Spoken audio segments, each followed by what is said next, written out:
Good day, and thank you for standing by. Welcome to the Tandem Diabetes Care Third Quarter 2025 Earnings Conference Call. At this time, all participants are in a listen-only mode. After the speaker's presentation, there will be a question-and-answer session. To ask a question during the session, you will need to press star 11 on your telephone. You will then hear an automated message advising your hand is raised. To withdraw your question, please press star 11 again. Please be advised that today's conference is being recorded. I would now like to hand the conference over to your speaker today, Susan Morrison, Executive Vice President and Chief Administrative Officer. Please go ahead. Hello, everyone, and welcome to Tandem's Third Quarter 2025 Earnings Call. Today's discussion will include forward-looking statements. These statements reflect management's expectations about future events, our product pipeline, development timelines, and financial performance and operating plans, and speak only as of today's date. There are risks and uncertainties that could cause actual results to differ materially from those anticipated or projected in our forward-looking statements, which are described in our press release issued earlier today and under the risk factors portion of our most recent quarterly report on Form 10-Q. Today's discussion will also include references to both GAAP and non-GAAP financial measures. Please refer to our earnings release issued earlier today and available on the Investor Center portion of our website for a reconciliation of these measures to their most directly comparable GAAP financial measure and other information regarding our use of non-GAAP financial measures. John Sheridan, Tandem's President and CEO, will be leading today's call, and he'll be joined by Leigh Vosseller, Executive Vice President and Chief Financial Officer. Following their prepared remarks, the operator will open up the call for questions. Thanks in advance for limiting yourself to one question before getting back into the queue. I'll now turn the call over to John. Thank you, Susan. Good afternoon, everyone, and welcome to our call today. In the third quarter, we achieved significant strategic milestones and delivered record Q3 sales. This year has represented a period of transformation for Tandem, and we are doing the right thing to position our company for success. Our substantial progress is starting to become evident in our financial results and serves as a testament to our strategic vision, hard work, and the collective dedication of our entire team. There are three primary initiatives that we've been prioritizing to evolve our business, which will be the focus of my prepared remarks today. These include modernization of our commercial operations, driving innovation, and reshaping our business model. In the U.S., we are beginning to see measurable benefits from our commercial changes implemented throughout the year. We have redefined end-to-end processes, begun deploying new technology platforms, and restructured the organization to deepen our capabilities and to improve efficiencies. As a result, we're beginning to see improved sales productivity and effectiveness, and plan to build on this momentum in the coming quarter and years.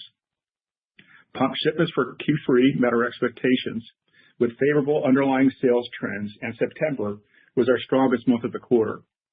About two-thirds of our new customers continue to adopt our technology from multiple daily injections.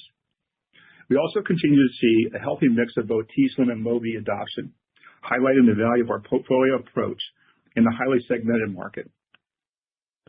Outside the U.S., our commercial transformation is focused on preparing for direct operations in Europe. We have executed well against our transition plans, and I've been impressed with the high caliber experienced people joining us. Our direct sales initiatives will begin in the UK, Switzerland, and Austria in early 2026, with additional countries to follow later in the year. In some locations, we've already started to hire our sales reps. Many of these individuals currently sell our technology through a distributor, which helps support a smooth transition. Establishing direct international operations is a critical step to strengthen our financial position by accelerating sales growth and driving margin expansion. It's also an opportunity to deepen our relationships with the European diabetes community and bring the benefits of Tandem's incredible technology to more people living with diabetes worldwide. Our second business initiative is focused on driving innovation. We have several recent and upcoming launches which deliver on our portfolio promise of expanding choice. For example, the potential for Mobi is still not fully unlocked. We are awaiting FDA clearance for our Mobi Control app for Android, which is currently only available in iOS. Adding Android capability is an exciting opportunity as it significantly expands the worldwide addressable market. In addition, last week we announced that t:slim X2 is now fully available with Abbott's FreeStyle Libre 3 Plus integration in the U.S., marking the first step in a broader global rollout. This integration has been in the early access phase of launch in the U.S. over the past several months with positive user feedback. We're excited to offer integration with Abbott's latest generation sensor as it provides even more CGM users access to the life-changing benefits of our Control-IQ Plus algorithm. We are expanding the international rollout of our source cloud infrastructure, which supports both the expansion of Mobi outside the United States and enables iOS and Android mobile applications for t:slim X2. Our t:slim mobile app is now live in 5 countries, with another 7 scheduled for deployment before the end of the year and the remaining to follow soon after.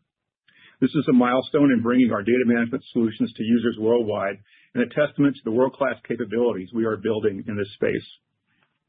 Lastly, we continue to receive positive feedback from people with type 2 diabetes who experienced real-world results similar to those in our study in the New England Journal of Medicine earlier this year. Control-IQ Plus offers immediate and sustained improvement, even without carb counting and regardless of bolus strategy, including when people don't bolus at all. Importantly, we're seeing that insulin-dependent people using GLP-1s get even better outcomes when used with Control-IQ Plus. In line with our expectations, t:slim's screen display resonates strongly with the type 2 users, along with a 300-unit reservoir, as it reduces the frequency of cartridge changes, helping reduce the daily burden of diabetes. Following this positive feedback, we expanded our type 2 commercial efforts, moving from pilot to full promotion of Control-IQ Plus for people with type 2 diabetes. The market is highly underpenetrated and requires development. We're seeing evidence as the territories that participated in our pilot launch activities are now the most productive in bringing our technology to people with type 2. Serving this population is a focus for us because it offers meaningful longer-term growth opportunity, doubling our addressable market in the U.S. The third initiative driving our business transformation is shaping our business model to drive growth and improve gross margin and profitability.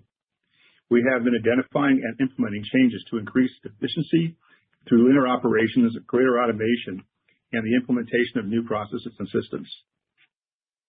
A major focus of reshaping our business model has been our pursuit and advancement of a multi-channel reimbursement strategy. There are 2 key pharmacy-related accomplishments this quarter. First, we've successfully increased pharmacy benefit coverage for Tandem Mobi to more than 40% of U.S. lives, a milestone we plan to build on in 2026. The next highlight is that we started selling t:slim supplies to our large existing customer base through the pharmacy benefit in September. As you recall, we previously shared this was a goal for Q4, and it's now off to a great start. Early uptake has been encouraging, with customers citing affordability, convenience, and simplified refills as the top reasons for switching to their pharmacy benefit. This supports our thesis that pharmacy access is not only more efficient for Tandem, but also more appealing to our customers. Operationalizing pharmacy access for new and existing customers requires significant internal effort. We've assembled a skilled team of market access and pharmacy distribution leaders with experience across leading PBMs, pharma, and medtech organizations, enabling faster contracting and smooth implementation. Their expertise has accelerated this strategic shift, making our AID technology more affordable and accessible, while establishing a scalable foundation for future growth. As you can see, we've meaningfully advanced our key initiatives in support of Tandem's mission and financial goals. I want to thank our employees, as taking on these initiatives simultaneously has been quite an undertaking. The team's efforts are making a positive impact and starting to yield tangible results, positioning Tandem as a continued global leader in diabetes care. I'll now turn the call over to Lee, who will expand on our third quarter results and future expectations. Lee? Thanks, John. As a reminder, unless otherwise noted, the financial metrics I will be discussing today are on a non-GAAP basis. Reconciliations from GAAP to non-GAAP results can be found in today's earnings release, as well as on the Investor Center portion of our website. Please note that 2025 sales and margins in the U.S. are no longer impacted by the Tandem Choice program, which ended in 2024. 2025 continues to be a strong year for Tandem. With revenue of $249 million, we once again set record third quarter sales. Our top line outperformance was primarily driven by ASP increases on both pumps and supplies in the U.S., as well as favorable foreign currency dynamics. Another highlight of the quarter was our profitability, as our gross margin increased 3 percentage points year over year and adjusted EBITDA returned to positive. In the U.S., third quarter sales were approximately $176 million, marking our highest third quarter to date and our second highest quarter ever. Pricing was the primary contributor, providing significant benefit from both the DME and pharmacy channels. Notably, pricing alone increasingly contributed to year-over-year revenue growth this year, driving 2% growth in Q1, 4% in Q2, and 5% in Q3. This is due in part to the scaling of our pharmacy business to 5% of U.S. sales this quarter. We are excited by the potential for future pharmacy contribution as we further expand into the channel. Pump shipments in the U.S. were over 20,000. Consistent with our expectations, this was slightly down from Q2 following the pharmacy stocking benefit that we recognized in Q2. We continue to see strong demand for our portfolio of products led by renewals from our large and loyal customer base. Renewals continue to track to our historical capture rate of more than 70% of eligible customers within 18 months after warranty expiration. Turning to our performance outside the United States, we achieved $74 million in sales, delivering another record third quarter. Total international sales primarily increased year over year due to favorable movements in foreign currency exchange rates. Pump shipments were just over 9,000 as we continue our preparations to go direct in select European countries next year. True market demand remains strong, with end-user pump placements growing double digits year over year. In addition to our strong worldwide sales performance, we also demonstrated significant margin improvement.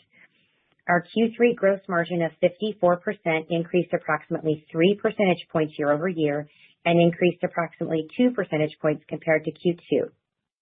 Like sales, this reflects meaningful benefit from higher ASPs. The combination of price, channel benefit, and scaling reductions in Mobi costs underpin both our near and long-term gross margin goals. Turning to our operating cost structure, we continue to prioritize spending towards resources that will drive top-line growth, generate efficiency, and strengthen our competitive position. Operating expenses increased 4% year over year, primarily attributed to SG&A investments. The SG&A increase reflects commercial investments in sales infrastructure, including U.S. sales force expansion, costs to support direct operations in Europe, and initiatives aimed at streamlining our operations.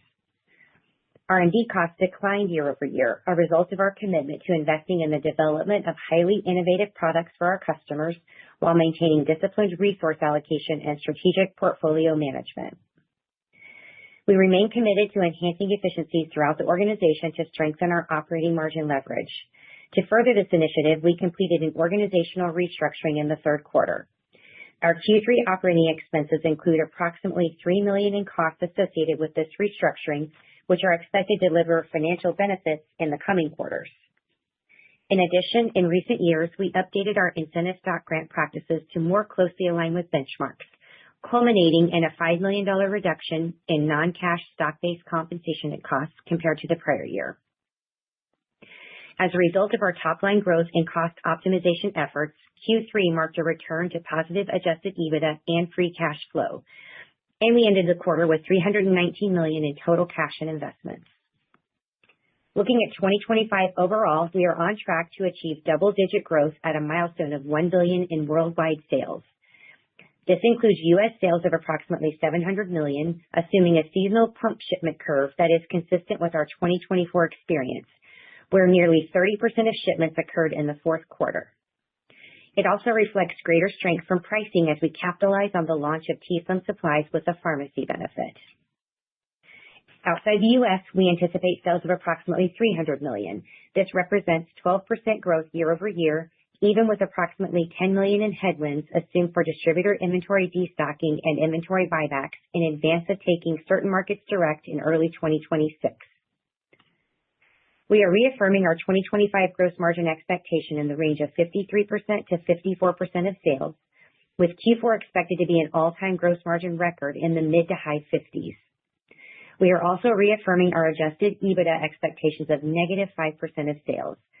As a reminder, our expectation was 3% prior to a change in treatment of an in-process research and development charge in the first quarter, which impacted adjusted EBITDA by 8 percentage points. We are focused on carrying our momentum from 2025 forward to the year ahead. We have a number of exciting opportunities across the P&L going into 2026, and while we are not providing guidance today, I would like to frame up some of the key baseline assumptions to think about for next year.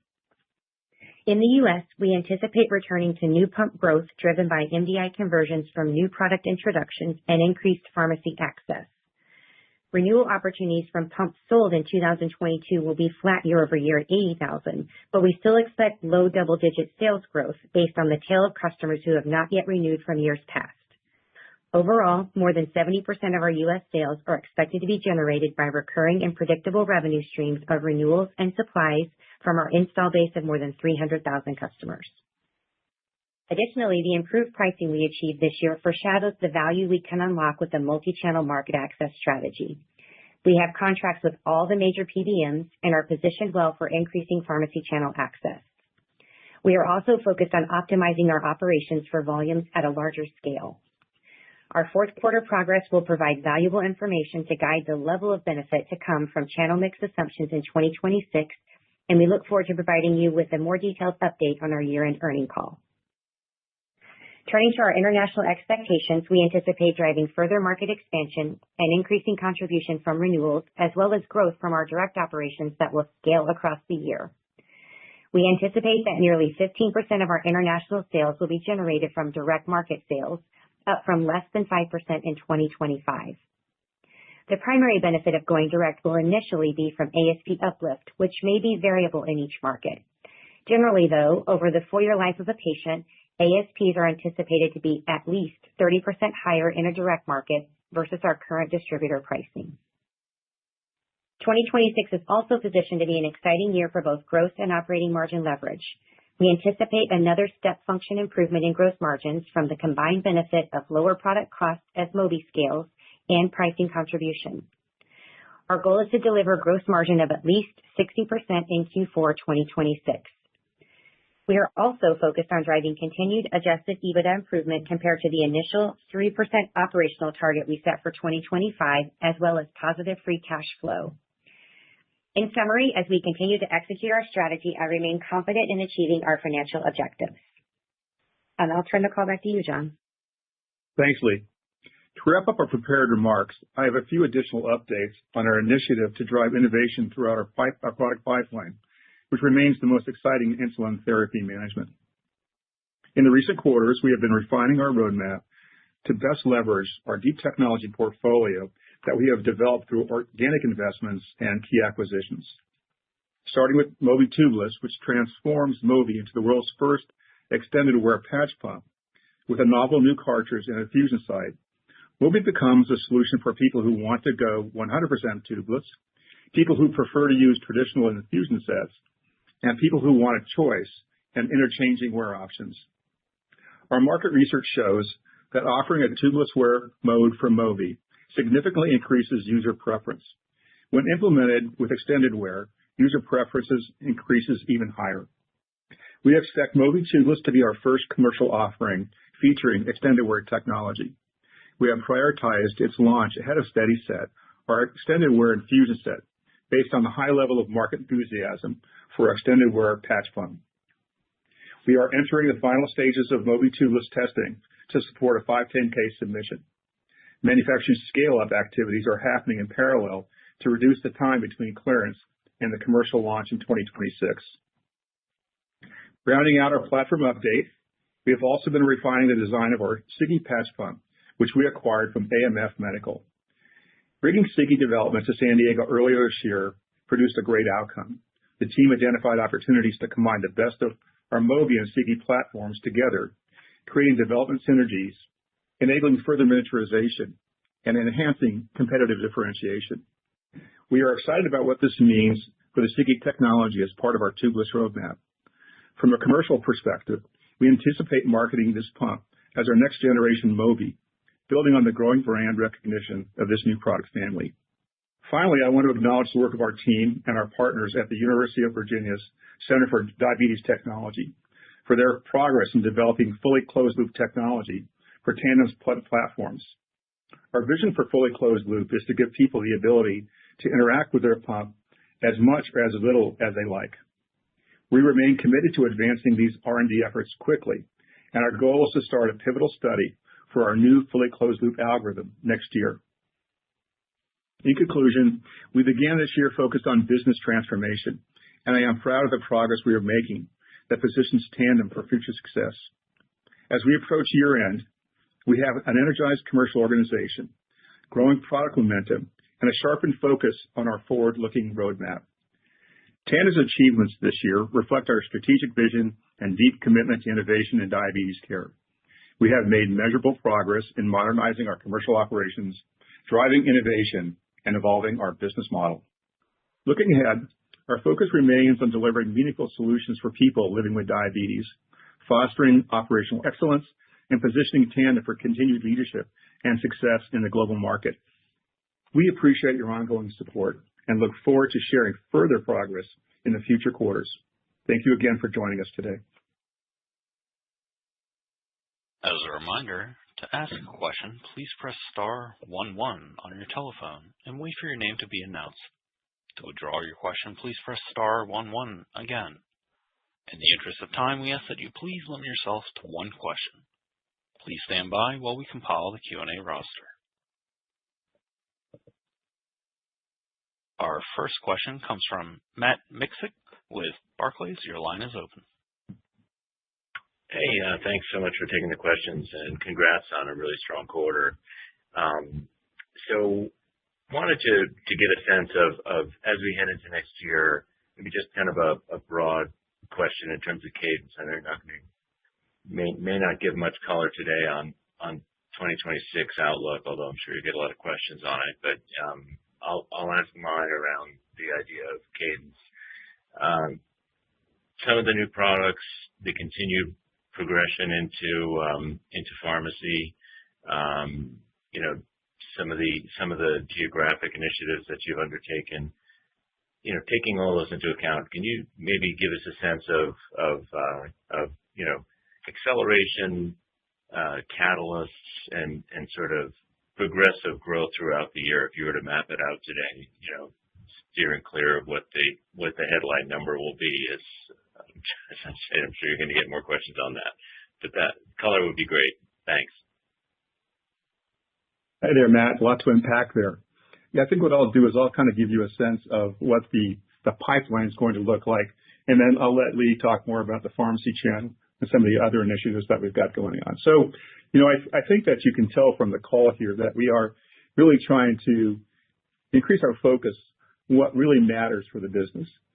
Certainly, we are very excited about Mobi, and we think it really will be the workhorse for the company in the not too distant future.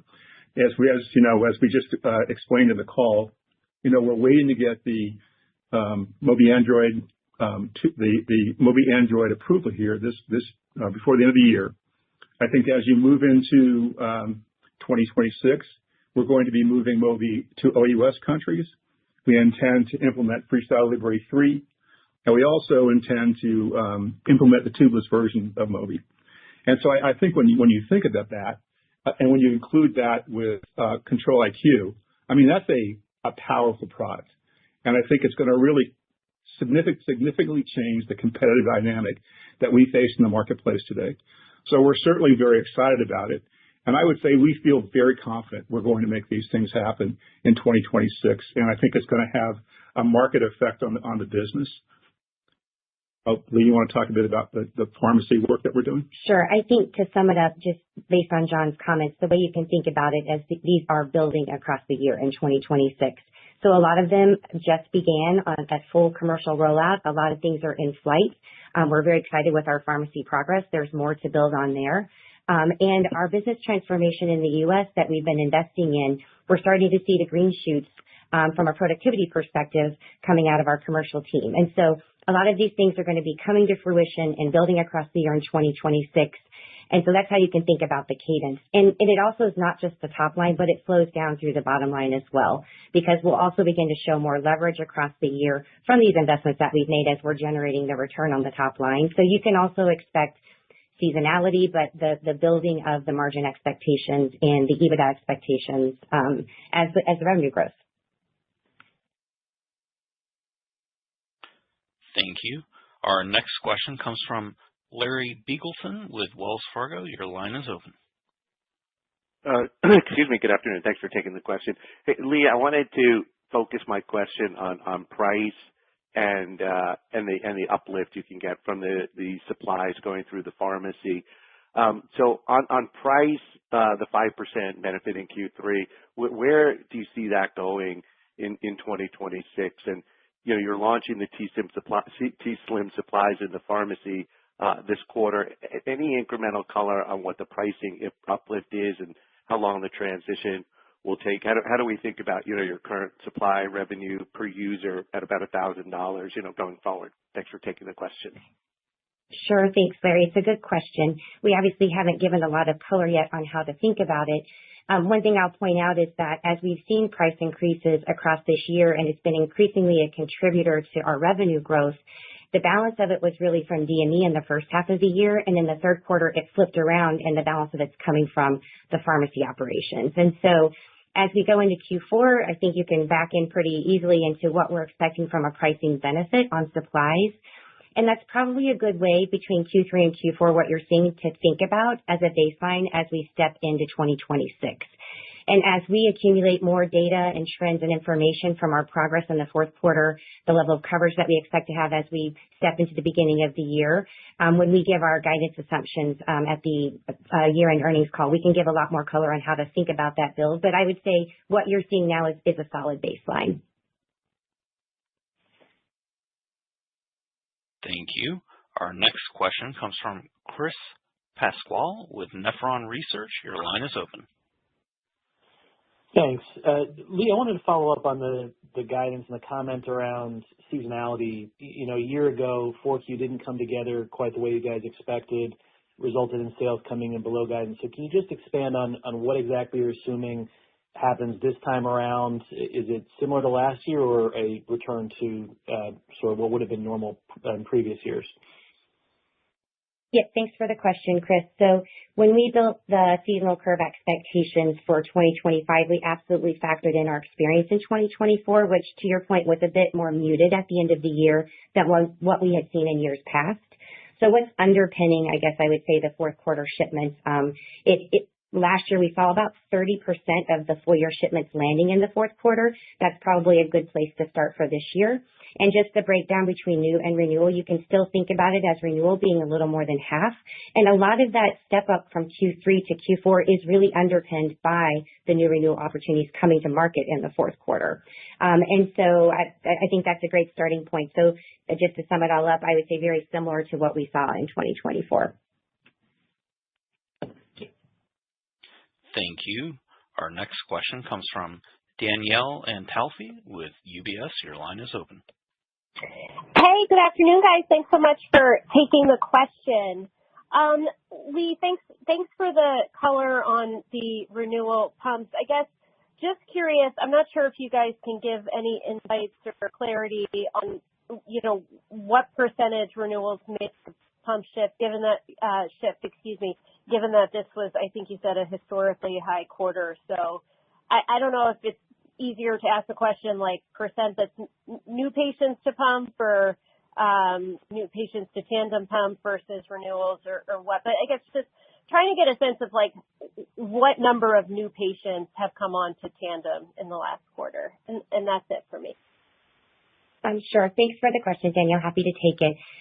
So I would say the trends have remained consistent across each of the quarters this year, where renewals have been a little bit more than half of the shipments. And then in the new start population, MDI conversions have been about 2/3 of the shipments. And so we did see continued pressure in the third quarter, and we expect again in the fourth quarter for new starts. And that was factored into our updated guidance expectations we talked about last quarter, where we said there would be a slight decline year over year. But I'll point back to all the opportunities that John laid out earlier from our initiatives between new product introductions, between pharmacy access, and just our commercial transformation really taking hold and taking root.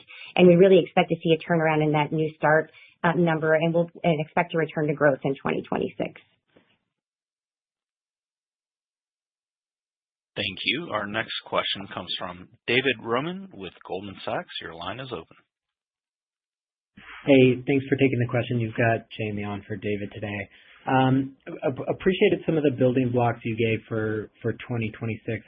I wanted to focus on the comment around returning to new pump growth driven by MDI conversions, and just getting a sense of what you're seeing in the market today, both in type 1 and type 2, and how you're expecting that to evolve, both in terms of just market growth and competitive dynamics to get to that assumption that you've provided for 2026. Thanks for the question. I would say that if you look at the basis of competition today, it's changed dramatically over the last couple of years. And I would say that, form factor is a very important element of that, and so is market access. And, if you look at these transformational objectives that we've got going on right now, we're certainly focused on increasing our presence in the pharmacy channel. And we certainly think that by doing that, you reduce the out-of-pocket for patients, and it's easier for the physician to prescribe it. So I think that getting to the pharmacy channel is something that we think will definitely positively affect, our MDI uptake. And then at the same time, if you look at the innovation that we've got going on, we have things that are in the works. These things are, on deck and are going to happen. And so, as of right now, as I mentioned, we just got the FreeStyle Libre 3 approval. That's gone out broadly in the U.S. We expect to get Mobi Android approved here shortly. And we have a number of other product-related feature enhancements that are going to really improve the competitive basis of Mobi in the marketplace. So I think the combination of both of those really will affect MDI growth and get us to return to the point where we actually see growth in MDIs, and the company will go back to double-digit growth like we've seen consistently in the past. Thank you. Our next question comes from Mike Kratky with Leerink Partners. Your line is open. Hi, everyone. Thanks for taking our questions, and congrats on the great quarter. I appreciate all the recent progress on gaining pharmacy traction. I think you mentioned over 40% of pharmacy coverage for Mobi. So can you just clarify how much of that 40% coverage you can actually get paid for in the pharmacy today? And what are the main milestones that can help bridge that gap, if any? Sure. Thanks for the question, Mike. The way to think about our pharmacy coverage is starting with, we have contracts with all the major PBMs. The 40% we provide is really the payer lives that are attached to those contracts today. And as you can expect in any payer environment, some access is better than others. And that's what we've been working on across this year, is improving our access both within the plans that we have and expanding that access through pull-through. And so as we think about pharmacy, it's been a measured approach this year. There's a lot to be ready for an organization of our size to be able to scale efficiently. So there's a lot of operational aspects with how we take an order, how we fulfill an order, how we communicate with patients and physicians on the way this will work in the future. And so that's what we've been doing in 2025, is shoring up access, preparing for us to step into 2026 and really push pharmacy at a much larger scale next year. Thank you. Our next question comes from Matthew O'Brien with Piper Sandler. Your line is open. Hi there. This is Anna on for Matt. Thanks for taking the question. So I guess I just wanted to ask specifically on the gross margin guide. I mean, there was some solid improvement in Q3, so that was good to see. But you're still guiding to 53 to 54% for the full year, and you said mid to high 60s in the fourth quarter, which is a pretty meaningful step up. So just wondering sort of what's baked into the assumptions there and what gets you to the full year target. Thanks.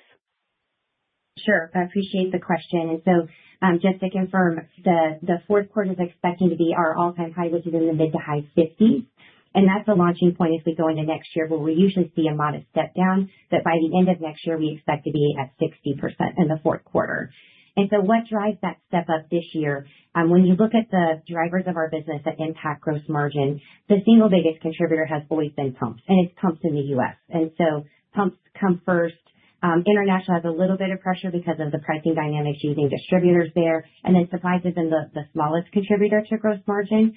So as pump sales become a bigger percent of our business, you usually see margins scale. What I'll add to that is, I would say the newer information is as we continue to penetrate pharmacy with our launch of t:slim supplies in the pharmacy channel. So think about the large install base that we have and being able to get that price appreciation. That's also factored into contributing to our gross margin step up in the fourth quarter of this year. So we are really excited about what pharmacy can deliver for us as a business, because I think you're seeing measurable benefit already with just the small volumes that we've had. So you can only imagine where this could go in the long term as we continue to broaden our access. Thank you. Our next question comes from Richard Newitter with Truist Securities. Your line is open.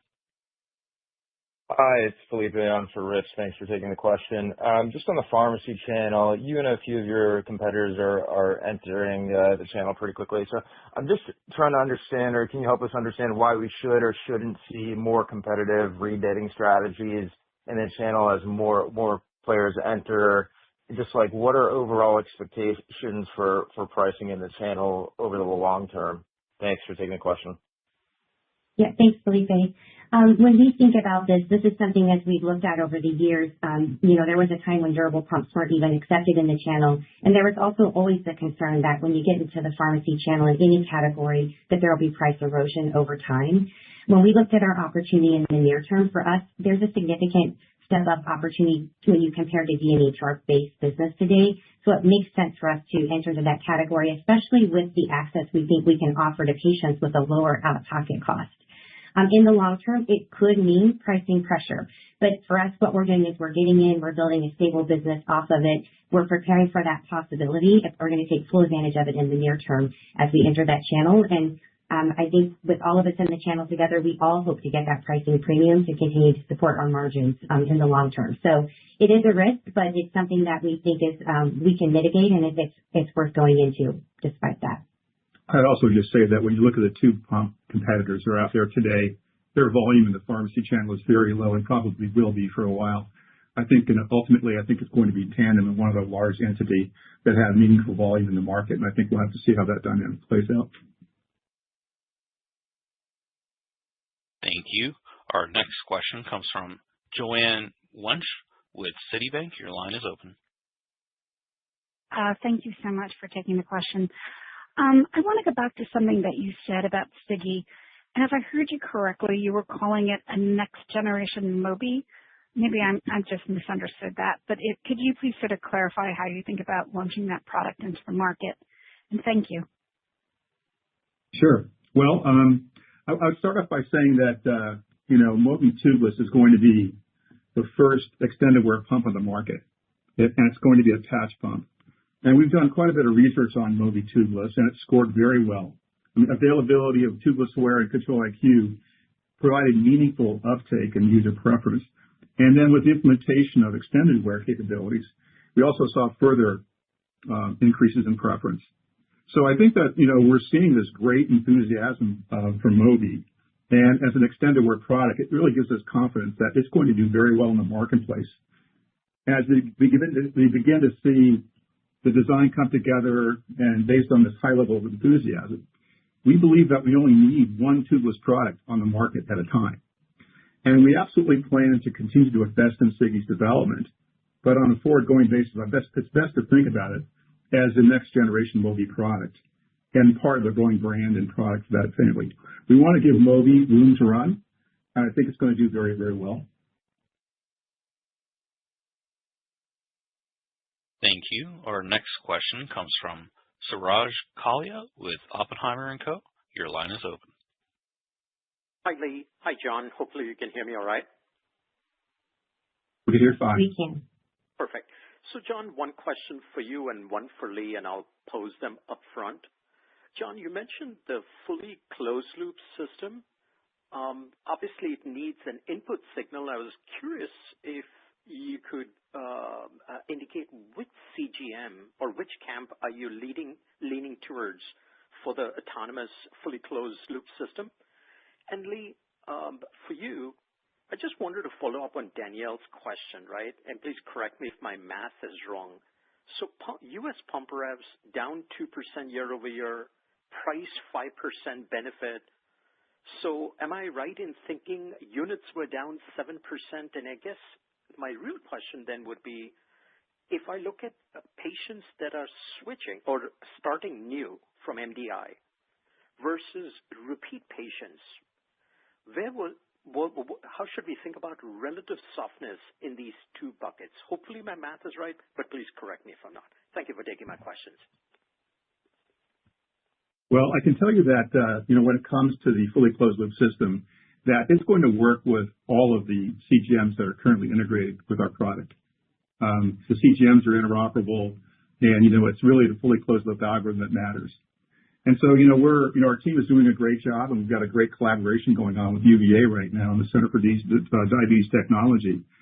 I would say that the partnership with UVA has been something that's been ongoing. And if you look back to 2016, it largely resulted in Control-IQ. And, we chose to work with UVA back then is because they had the most amount of clinical data for an AID system at that point in time. And the FDA was very, very familiar with the product as well. And so today we find ourselves in a very similar position. We're working with UVA again, and we're working with them to implement their fully closed loop algorithm. And so once again, their algorithm has the most amount of clinical data that's out there, and it's very familiar to the FDA. So, we're working expeditiously to get the system ready for trial. And as I said in the prepared remarks, our plans are to implement the fully closed loop pivotal study next year. And to your question on new pump starts. So the way to think about it in the third quarter is, first of all, remind you that in the second quarter, we had a small stocking dynamic. And so if you normalize for that between Q2 and Q3, you would see pump shipments roughly flat, which is a normal seasonal trend. When you break it down between renewal and new pumps, we did see strong growth in renewal pumps as we have been demonstrating.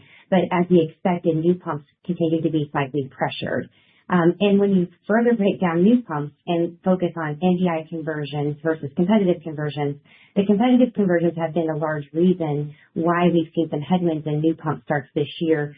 One of the primary competitors that has been a big contributor, I would say, to our competitive conversions has started to retain more of their own customers and have less to share, I guess I would say. So at the end of the day, we are very focused on the NDI conversion part of the population. And we've already, I think you've heard many of the opportunities we've listed out that can really help drive and stimulate growth in NDI conversions as we look ahead.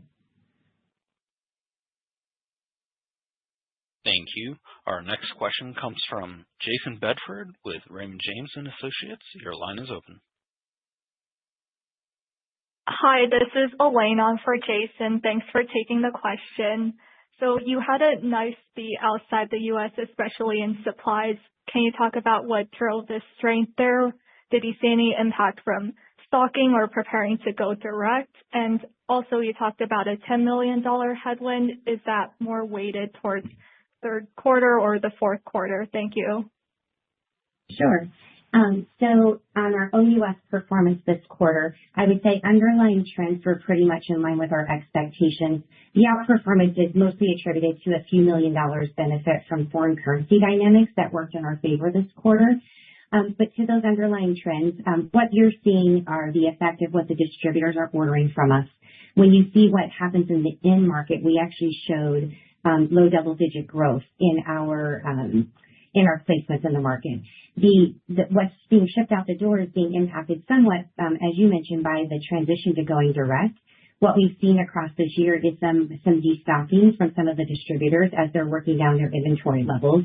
So that's a part of the $10 million headwind we factored into our expectations.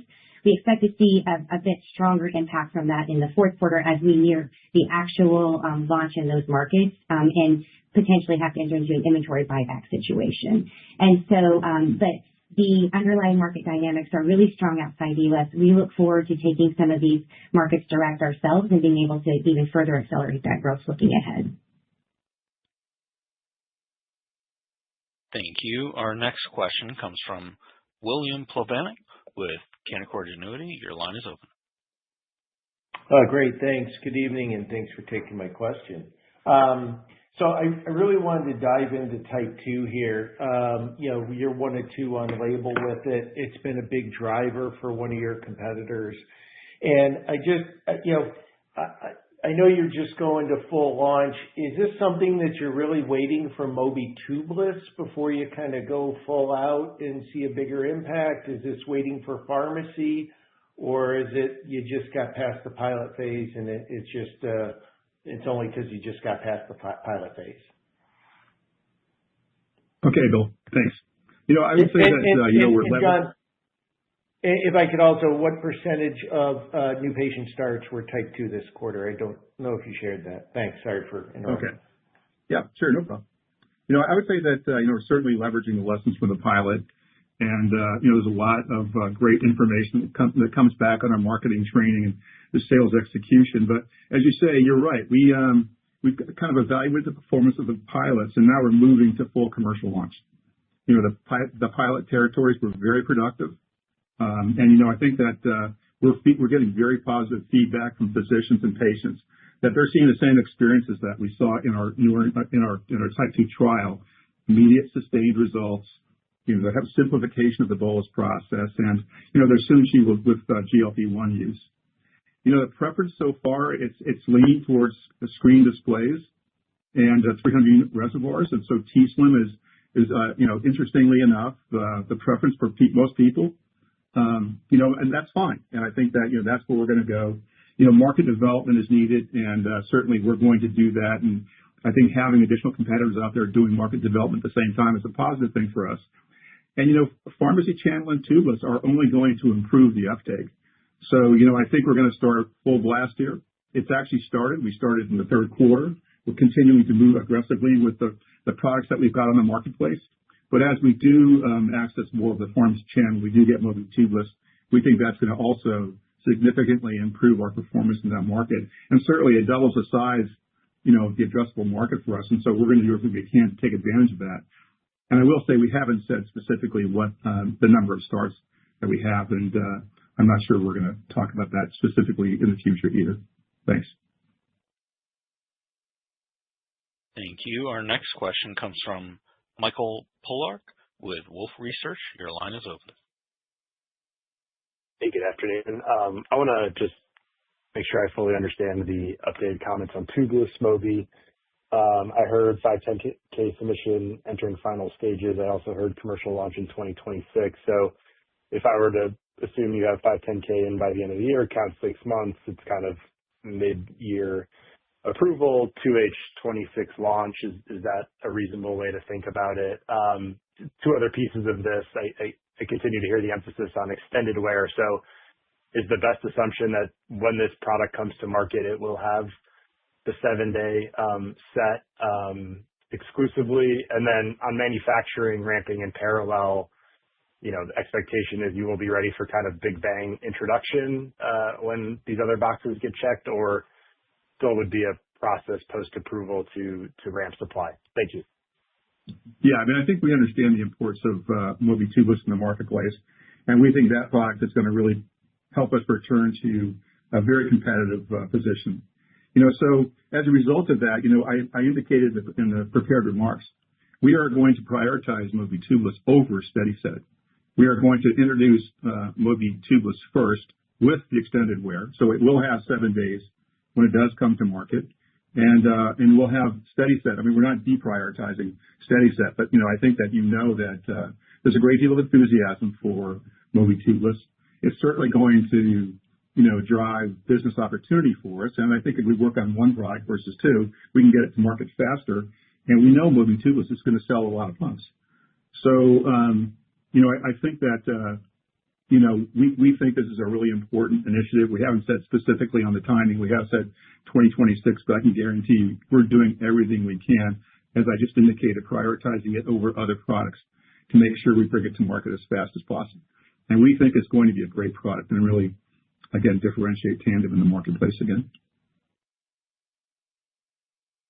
Thank you. Our next question comes from Jeff Johnson with Baird. Your line is open.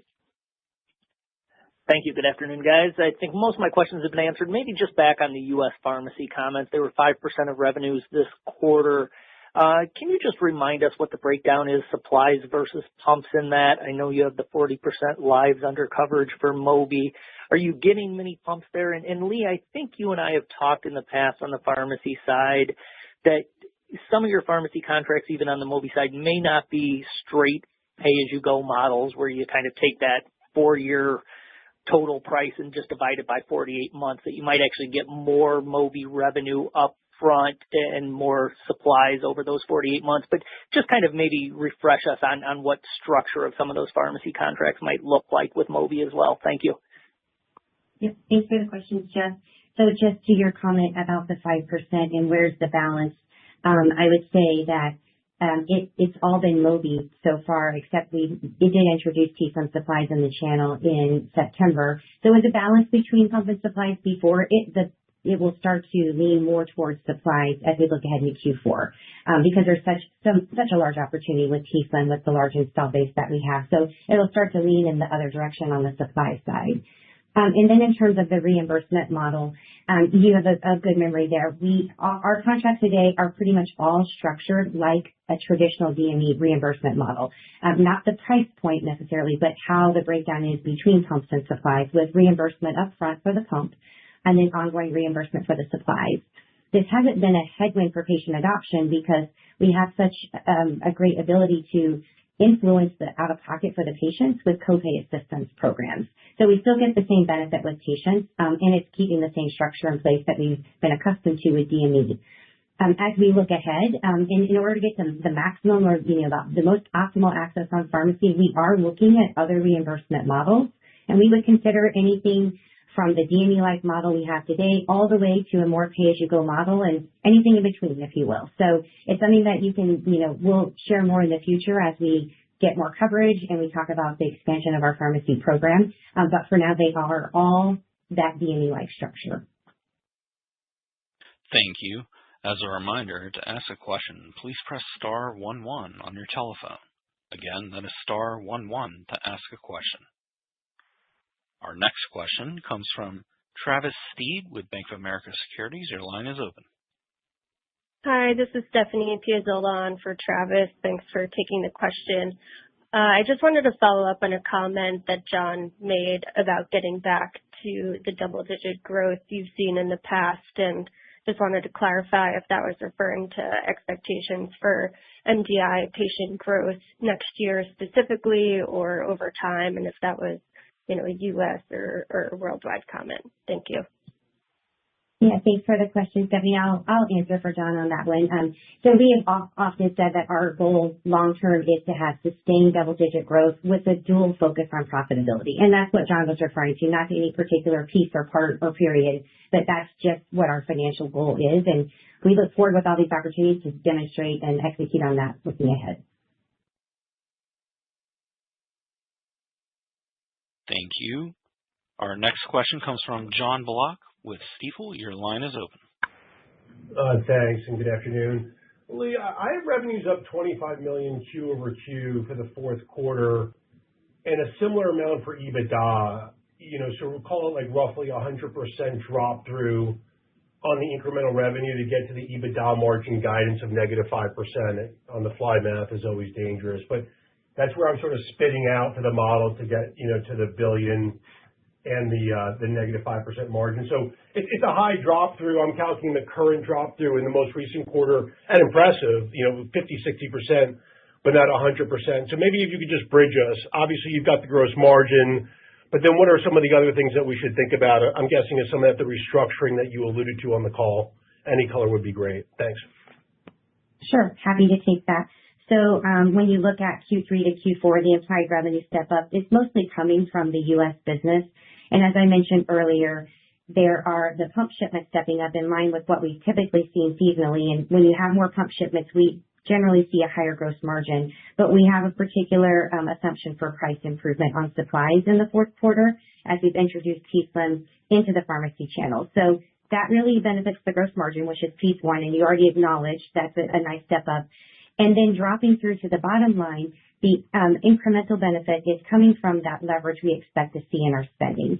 As you mentioned, we did initiate a restructuring in the third quarter, which will yield benefit, but also just our entire commercial transformation that's underway. Part of it was changing the shape of how we go to market and make ourselves more competitive, and part of that is how to streamline and automate and improve our processes internally for how we engage with patients and the pump orders and the supply orders and so on. And so we are expecting to start to see the benefit of that as we exit this year, and going into 2026, we'll build on that even further. So again, we're very excited about what the future holds for us here, where we look forward to demonstrating this profitability improvement that everyone's been waiting so eagerly for, and continue to drive the business in a positive way with all the new innovations, business model changes, and the transformation that we have going on right now. Thank you. This concludes today's question and answer session and conference call. Thank you for participating. You may now disconnect.